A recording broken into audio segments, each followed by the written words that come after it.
अंजना और हनुमान जी महाराज के पूजनीय पिताजी का नाम है केसरी, इसलिए तो कहते हैं केसरी नंदन, अंजनी नंदन और केसरी नंदन। लेकिन आपके मन में एक प्रश्न जग रहा होगा कि महाराज जी हमने तो कहीं कहीं पवन तनय भी सुना, फिर पवन के पुत्र कैसे हुए? शंकर स्वयं कैसे हनुमान जी हुए?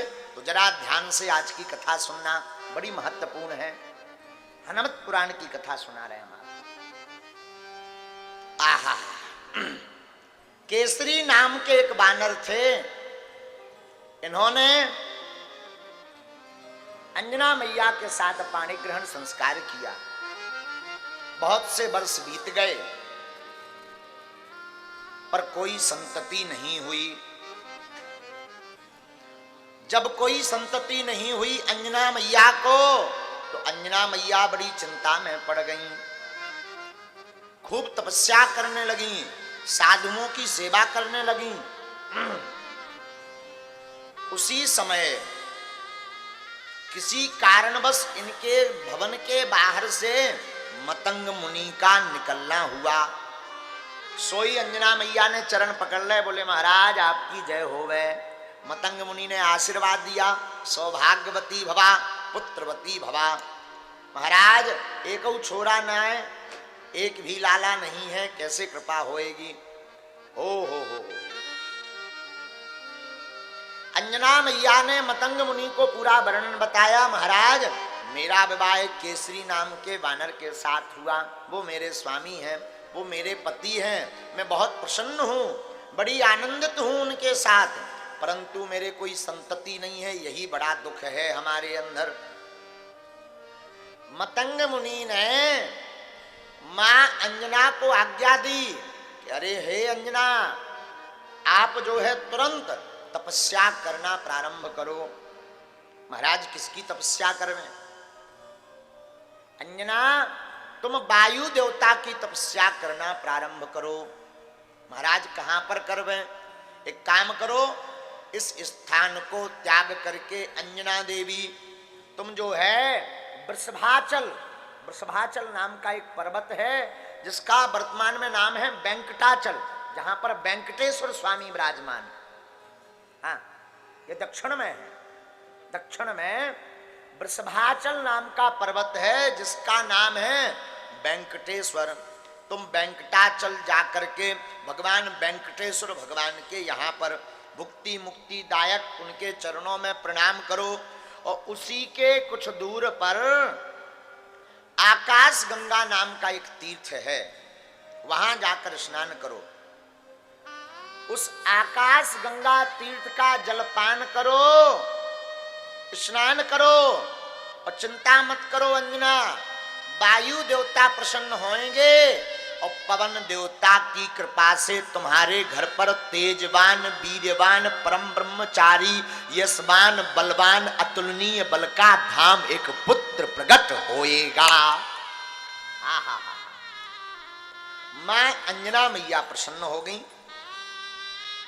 महामुनि मतंग के चरणों में प्रणाम करके मां अंजना मैया वृषभाचल की यात्रा पर गई। बोलो सीताराम।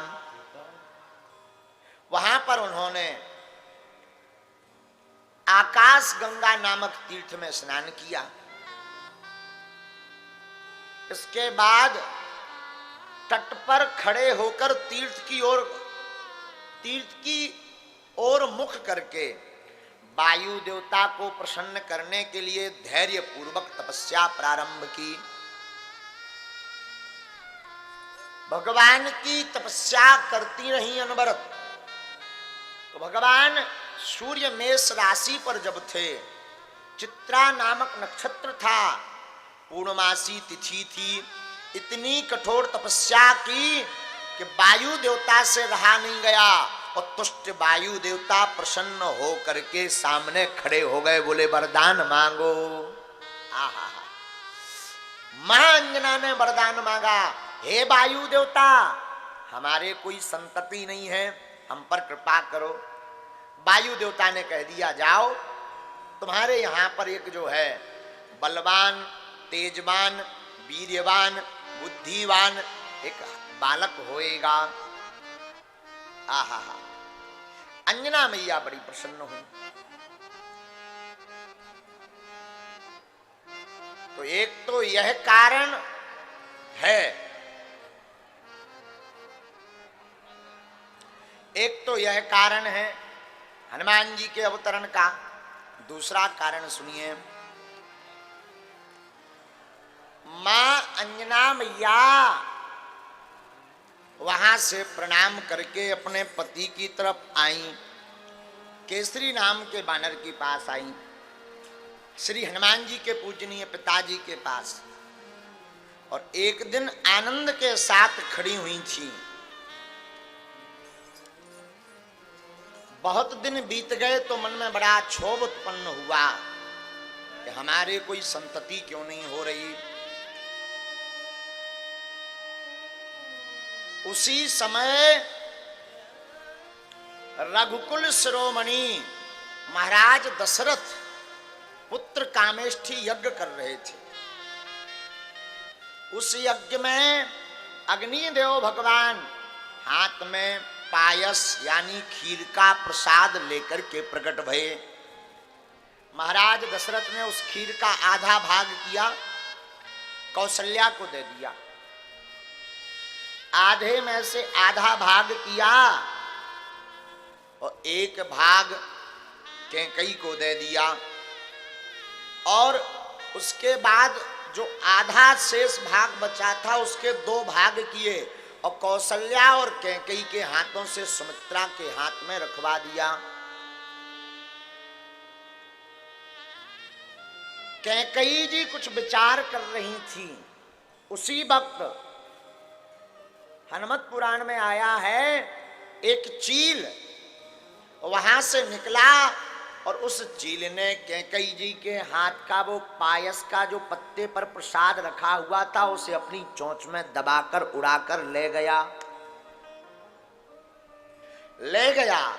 और इधर मां पार्वती, इधर मां अंजना मैया भूत भावन महादेव को बार बार स्मरण करती कि हे भोले बाबा हम पर कृपा करो, हे आशुतोष ओवरडानी हम पर कृपा करो। और महाराज अंजना मैया ने श्री हनुमान जी महाराज को प्राप्त करने के लिए 7000 वर्ष तक तपस्या की। 7 सहस्त्र वर्ष तक भूत भावन महादेव प्रकट भये। और जैसे ही प्रकट भये तो बाबा महादेव ने कहा कि मांगो क्या चाहती हो। तो मां अंजना मैया ने कहा कि सरकार, हे करुणामय शंभु, सद्गुणों से संपन्न योग्यतम पुत्र चाहते हैं। हनुमान जी गदगद हो गए, श्री भूत भावन महादेव गदगद हो गए और भोले बाबा गदगद होकर के बोले, देवी चिंता मत करो, तुम्हारे यहाँ पर 11वां रुद्र नहीं 11वां रुद्र जैसी सामर्थ्यता वाला एक बालक उत्पन्न होएगा। अब मन में बड़ी संतुष्टि आ गई कि वायु देवता ने भी वरदान दे दिया और भूत भावन भोले बाबा ने भी वरदान दे दिया, अब तो पुत्र होगा ही होगा। हनुमान जी के तनय, हनुमान जी के पिताजी के नामों में 3 नाम आते हैं। कौन? पवन तनय संकट हर, पहला नाम पवन पुत्र कहते ना। दूसरा नाम शंकर सुमन केसरी नंद। 2 नाम यहां पर है, एक नाम पवन तनय, एक नाम शंकर जी के नाम में आता और तीसरा नाम क्या आता? केसरी नाम का बानर। लेकिन शंकर जी के तनय नहीं है, शंकर जी ही स्वयं हनुमान जी बनकर के प्रकट भये हैं।